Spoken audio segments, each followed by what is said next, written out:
साथ सरकार हज़रत इमाम मूसा काज़िम अलैहिस्सलाम का दौर।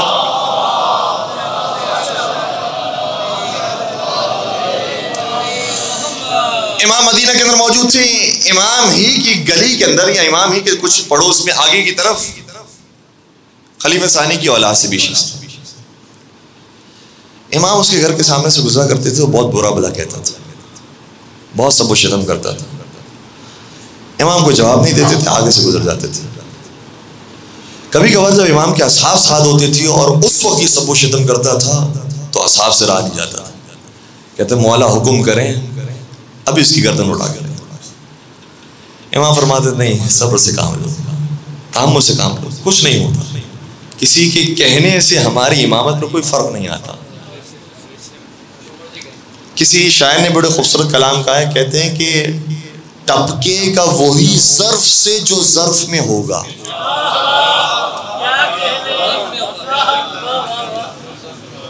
ठीक है, तो हमें तो अपने आबा और अजदाद का तारुफ करवाना है, वो मर्जी है जिसका तारुफ करवाए।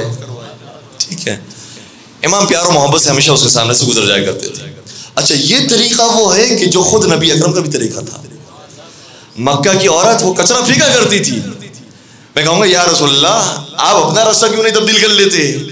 आपको भी जिद है तो इसी रास्ते से गुजरना है, आपको भी जिद है तो उसी का इंतजार करना है, वो कचरा फेंके।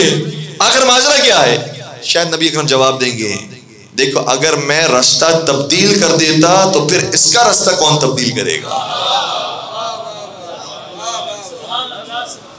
मैं अपना रास्ता तब्दील करने के लिए नहीं आया हूं, मैं दुनिया वालों के रास्तों को तब्दील करने के लिए आया हूं।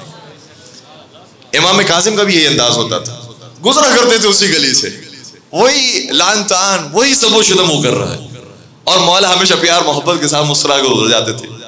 एक दिन ऐसा हुआ कि इमाम मदीना से बाहर उसके बाग में तशरीफ ले गए, और जब बाग में आ रहे थे ये शख्स खड़ा हुआ था। जैसे इमाम को आते हुए देखा, वहीं से सब कुछ खत्म करना शुरू किया, बुरा भला कहना शुरू किया। और जब इमाम करीब आ रहे थे तो कहा कि तूने मेरा बाग खराब कर दिया, दूर हो जाए यहाँ से, चला जाए यहाँ से। और इमाम है कि मुस्कुरा कर तशरीफ ला रहे हैं, वही मुस्कुराहट आगे आए जा रहे हैं। और जब करीब आ गए तो कहा कि तूने मेरा बहुत नुकसान कर दिया, मेरा बाग बर्बाद कर दिया।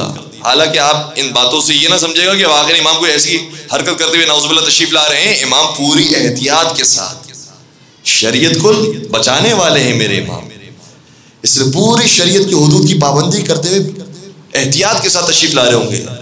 लेकिन उसने ही कहा कि तूने मेरे बाग को खराब कर दिया, तूने बड़ा बड़ा नुकसान कर दिया। इमाम ने मुस्कुरा कर सवाल किया, ये बता कि मैंने तेरा कितना नुकसान किया? कहा मैंने 100 दीनार की फसल लगाई थी। 100 दीनार कहा जाता है सोने के सिक्कों को। कहा मैंने 100 दीनार की फसल लगाई थी और मुझे उम्मीद ये थी कि इससे 200 दीनार का फायदा होगा। तूने मेरा बड़ा नुकसान कर दिया। अभी ये कह रहा था कि तू ऐसा है, तू वैसा है। इमाम ने 300 दीनार अपने जेब मुबारक से निकाल के इसके हाथों में रखी। जो नफरत वाली जबान थी वो मोहब्बत की जबान में तब्दील हो गई, और कहने लगा, कुरान की आयत पढ़ने लगा, कहने लगा कि अल्लाहु अअलमु हैसु यजअलु रिसालता, खुदा खूब जानता है कि अपनी रिसालत किन हाथों में दे।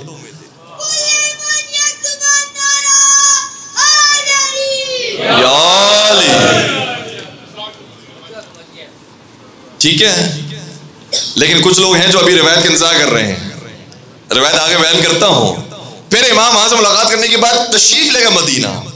जब मदीना में मस्जिद के अंदर पहुंचे, वहां पर नमाज पढ़ाना शुरू किया। असहाब आपके पीछे नमाज पढ़ रहे थे। असहाब ने क्या देखा कि वो जो हमेशा दुश्मन बकता था वो इनके दरमियान सफ में आके खड़ा हो गया।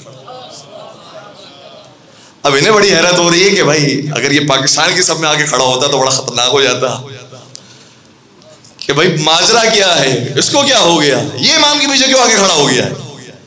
नमाज पढ़ी, ठीक ठाक तरीके से नमाज पढ़ी। नमाज पढ़ने के बाद चला गया मस्जिद से। जब वो चला गया तो असहाबा इमाम की खिदमत में कहने लगे कि आज वो शख्स आया था आपके पीछे नमाज पढ़ने के लिए। बड़ी हैरत हुई। कहा कि तुम्हें हैरत हुई है, लेकिन मुझे कोई हैरत नहीं हुई। क्या चूंकि मैंने इसको माल देकर इसकी जबान से नफरत को खत्म करके मोहब्बत भर दी है, इसलिए अभी आया है, हमारी सफों में खड़ा हुआ है और इबादत कर रहा है। और जान लीजिएगा कभी कभार हमारी मजलिसों का, हमारे जिक्र का, हमारी तबलीग का इतना असर नहीं होता जितना नियाज़े इमाम हुसैन का असर होता है। सबीलों का असर ज्यादा होता है, न्याज का असर ज्यादा होता है, लंगर का असर ज्यादा हो रहा होता है, इतना हमारे जिक्र का, हमारे बयान का इतना असर नहीं हो रहा होता। तो कभी कभार ये भी करना पड़ता है। पैगंबर का उन्होंने सिखाया, दावत शिरा में यही काम किया है। फिर इमाम ने एक सवाल किया जो हमारे दिलों को जोड़ने के लिए काफी है। इमाम ने फरमाया, देखो दो तरीके थे, दो रास्ते थे। एक रास्ता वो था जिसका मशवरा तुम मुझे दे रहे थे कि मैं क्या करूं उसके साथ, और एक रास्ता वो है जो मैंने इख्तियार किया। अब मुझे तुम खुद इंसाफ से बताओ, इन दोनों में से कौन सा रास्ता बेहतर था? क्या फर्जंद रसूल, जो आपने रास्ता इख्तियार किया है वो रास्ता अफजल था। क्या बस याद रखो, हर एक का जवाब तलवार और तीर और नेज़े और हथियार नहीं होते। आप प्यार की जबान को इस्तेमाल करेंगे, ये जबान वो है कि जिसका ज़र्फ सबसे ज्यादा कारी है। किसी ने कहा था कि हमारे आइम्मा वो हैं कि लोगों ने हमारे इमामों पर तलवारें उठाई हैं, नेज़े उठाए हैं, तीर उठाए हैं, तबर उठाए हैं, लेकिन हमारे इमाम पर कोई उंगली नहीं उठा सका।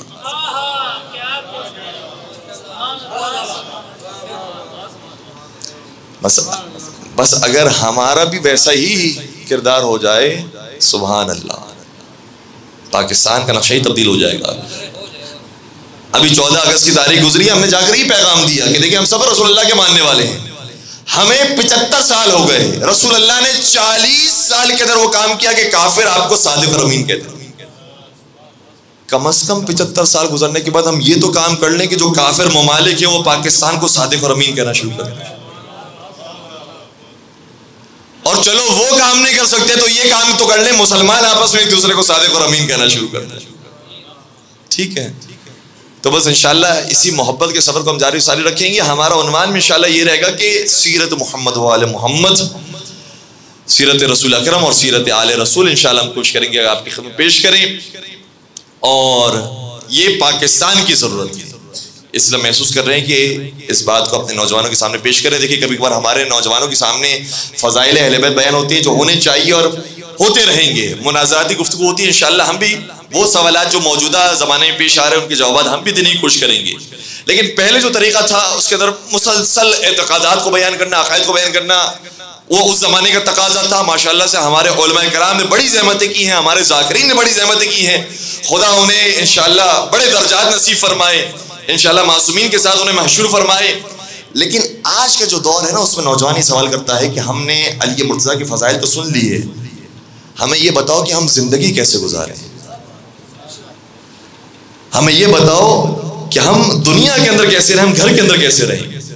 और जब हमारे मेंबरों से तालीम नहीं मिलती कि जिंदगी कैसे गुजारें, तो वो फला मुफ्ती को कभी सुनते हैं कि जो जिंदगी की बातें बयान कर रहा है, वो फला मौलवी को सुनते हैं, वो फला क्लिप को सुनते हैं, क्योंकि तशनगी है कि भाई मुझे भी इस्लामी जिंदगी गुजारनी है, मुझे भी मजहबी जिंदगी गुजारनी, मैं कैसे गुजारूं। तो जब ये तशनगी यहां से पूरी नहीं होगी तो कहीं और से पूरी की जाएगी। इसलिए ज़रूरी है कि अपने नौजवानों के लिए हम दोनों चीज़ें भरपूर तरीके से बयान करें। फ़ज़ाइल अहले बैत भी भरपूर तरीके से हो और सीरत अहले बैत का बयान भी भरपूर